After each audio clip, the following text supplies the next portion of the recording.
Bonjour, c'est Gilles sur boursicoté.com. Voici l'analyse technique du CAC 40 pour cette séance du lundi 14 décembre 2015. Et malgré un début de séance haussier avec une ouverture haussière ici et puis une tentative de revenir ici sur les plus hauts de vendredi, eh bien c'est une nouvelle séance baissière donc que nous avons connue sur la bourse de Paris puisque le CAC 40 clôture au plus bas de la séance à 4473,07, enfin quasiment au plus bas puisqu'on a marqué un point bas à 4472,65. Donc le CAC 40 repère encore un peu plus de 76 points par rapport au cours de clôture de vendredi, 1,68%, ce qui valide donc une poursuite du mouvement baissier avec une bougie qui finalement ressemble aux précédentes, avec ici donc bougie rouge, cinquième bougie baissière d'affilée, et donc une clôture à l'extérieur des bandes de Bollinger. Alors notez que je vous avais parlé, lorsqu'on avait marqué ici ce rebond technique, d'un retour ici sur cette moyenne mobile. Vous voyez que cette moyenne mobile agit vraiment comme une zone de résistance, et c'est encore ce qui a été le cas aujourd'hui, puisqu'au moment où on était sur ces niveaux, la moyenne mobile, elle, était beaucoup plus haute, et on a encore une fois marqué ici un contact sur cette zone qui finalement a encore une fois servi de résistance, qui montre qu'on est toujours dans une poursuite de mouvement baissier avec une petite accélération qui commence à se profiler. Et je vous avais indiqué ici cette extension de Fibonacci à 4456,60, l'extension à 261,8%. Donc je vous avais dit que par rapport à ce rebond technique, eh bien cette extension était donc la deuxième.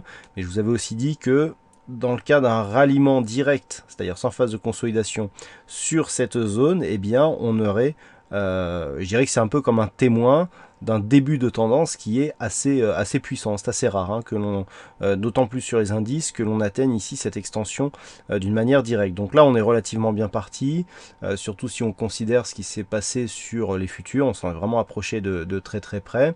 Donc attention ici parce qu'on est peut-être en train d'assister à un début d'accélération baissière, sachant que cette phase ici ne serait que le commencement, quoi. Donc on va décortiquer tout ça. Du point de vue des indicateurs. Alors, on a un RSI, ça y est, qui rentre en zone de survente. Le stochastique y est déjà depuis quelques jours, mais on sait qu'il peut y rester.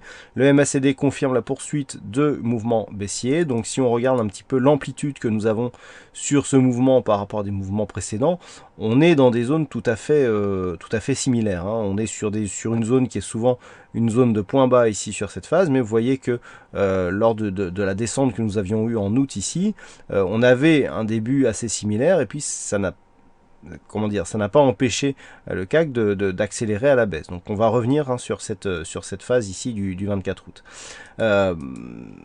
Sinon, du point de vue des indicateurs, on n'a pas vraiment de hausse des volumes. C'est-à-dire on a des volumes supérieurs à la moyenne. On avait d'ailleurs mis en évidence ici le fait que cette bougie verte avait eu des volumes légèrement inférieurs. On voit bien donc la poursuite de la dynamique, avec ici cette succession donc de volumes supérieurs à la moyenne sur les phases de baisse et des volumes un peu moindres sur les petites phases de hausse, un peu comme ce qui avait été le cas ici sur cette bougie en forme de doji, où vous voyez on avait des volumes nettement inférieurs à la moyenne. Donc les volumes nous confirment que nous sommes toujours dans une phase de baisse, et malgré des signaux d'exagération qui commencent à apparaître, eh bien on est toujours dans une phase baissière, et tout ceci est confirmé par la rupture ici des 4496 points qui s'est faite quasiment sans résistance, c'est-à-dire qu'on est venu ici tester cette zone et on l'a traversée directement, ce qui est relativement rare, notamment sur des zones de support majeures. Donc on est ici sur une phase qui potentiellement peut être très puissante, même si les indicateurs sont en zone de survente.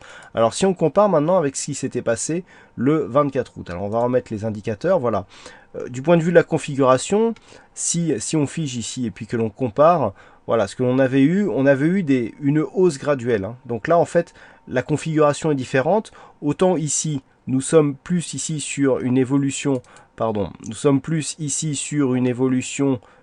quasi linéaire, autant ici on avait bien cette hausse pour atteindre ici le paroxysme des 24 août. Sur le MACD, c'est sensiblement équivalent. On avait eu une accélération ici par rapport à la première phase de hausse. Du point de vue de la volatilité, on a une volatilité qui pour l'instant reste contenue. On avait eu une brusque montée de la volatilité sur la phase du 24 août. Et sur les indicateurs, on était en survente sur le stochastique, c'était déjà le cas. Et sur le RSI, vous voyez que sur le RSI, on est rentré en survente quasiment sur le 24 août. Hein.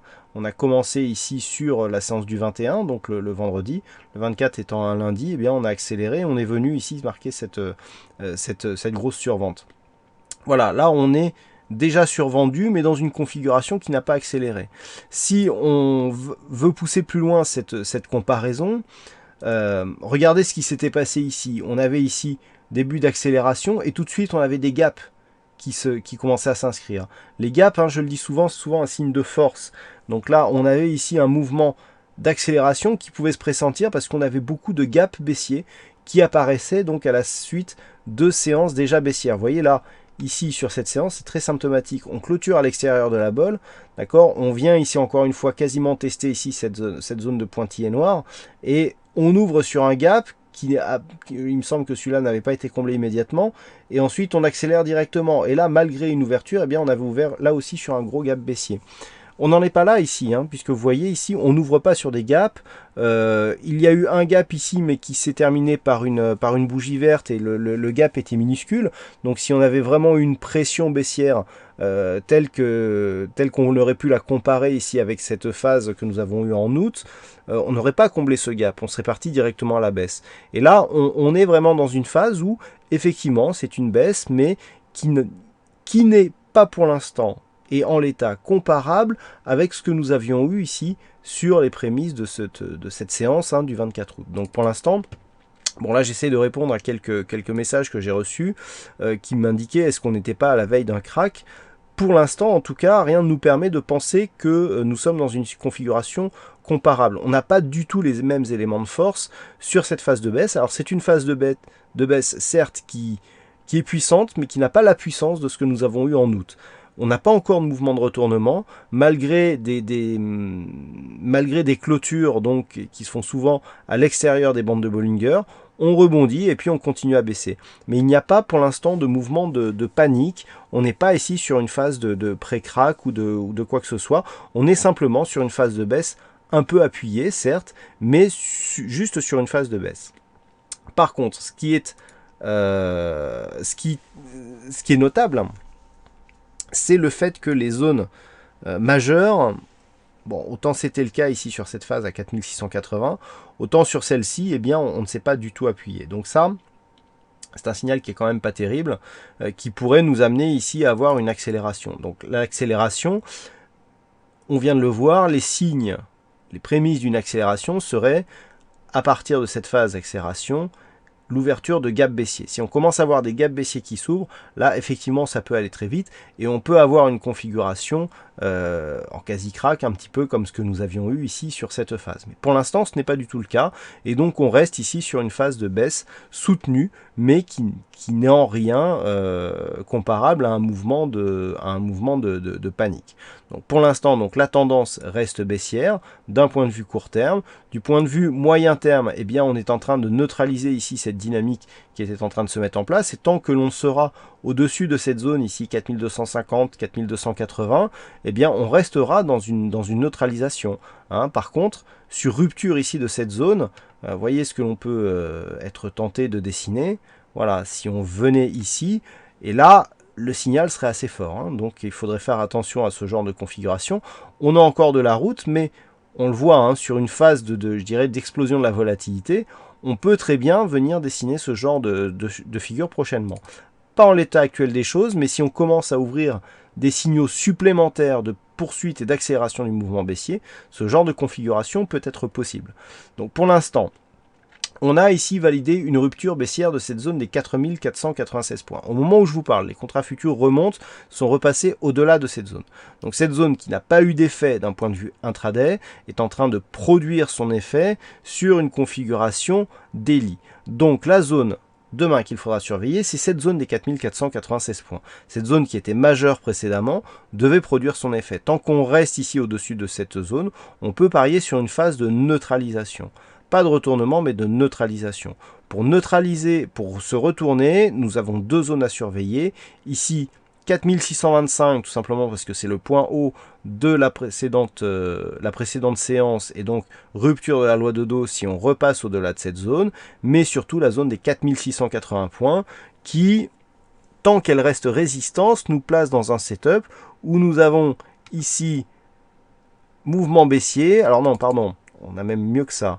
On a ici mouvement baissier, test de la zone de support, rebond technique, on casse, d'accord. Imaginons que l'on rebondisse, on aurait ici rebond sur cette zone et potentiellement poursuite du mouvement.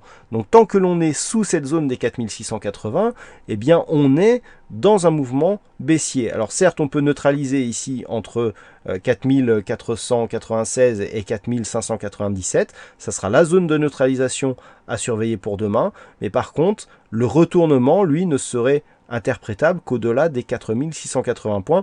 Et bien entendu, si on venait à casser cette zone des 4456 points, là par contre, on aurait des risques d'accélération qui seraient vraiment réels, hein, puisque je vous rappelle que c'est sur des zones bien plus hautes qu'on avait commencé à accélérer, notamment 4780, qu'on avait accéléré sur cette phase en août. Par contre là, l'extension de Fibonacci à 261,8%, si on commence à la casser, là effectivement, oui, ça peut s'accélérer.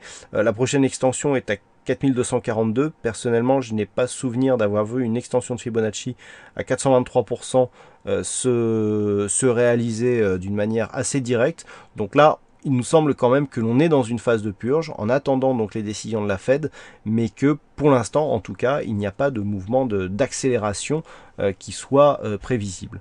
Voilà donc ce que l'on peut dire sur cette analyse technique du CAC 40. Alors aujourd'hui, donc il y avait un fixing, c'est Manu31 qui gagne ce fixing, donc bravo à toi Manu. Et puis en ce qui concerne les statistiques, alors les statistiques se suivent et se ressemblent tout simplement parce que les bougies qui s'inscrivent se suivent et se ressemblent. Les éléments techniques sont assez similaires d'une bougie à l'autre. Alors c'est vrai qu'on a des probabilités plutôt haussières actuellement, mais ce ne sont, alors déjà ce ne sont que des probabilités. Deux, la conviction, comme je le faisais remarquer ce matin, est moyenne, c'est-à-dire que ce sont des probabilités qui n'ont pas de fort taux de réussite, ou alors dont le couple pourcentage de réussite et le ratio gain-risque n'est pas assez marqué pour pouvoir avoir des bonnes configurations de trading. Bon, c'est purement, je dirais, c'est à titre d'observation qu'il faut regarder ces statistiques actuellement, mais cela nous indique aussi qu'en cas de rebond technique, eh bien, on pourra avoir un potentiel assez intéressant, et que en tout cas sur la longueur, eh bien, le fait d'avoir ce genre de configuration donne au bout d'un moment des phases de retournement assez récurrentes. Voilà donc ce que l'on peut dire alors sur cette analyse technique. Donc les statistiques pour demain sont légèrement au-delà des 60% d'avoir une bougie haussière, mais avec un peu plus de potentiel à la baisse. Voilà donc ce que l'on peut dire sur cette analyse technique du CAC 40. Passez une bonne soirée, bonne chance dans vos prochains trades. On se retrouve dès demain pour d'autres analyses techniques sur le site boursicoté.com. Bonsoir à tous.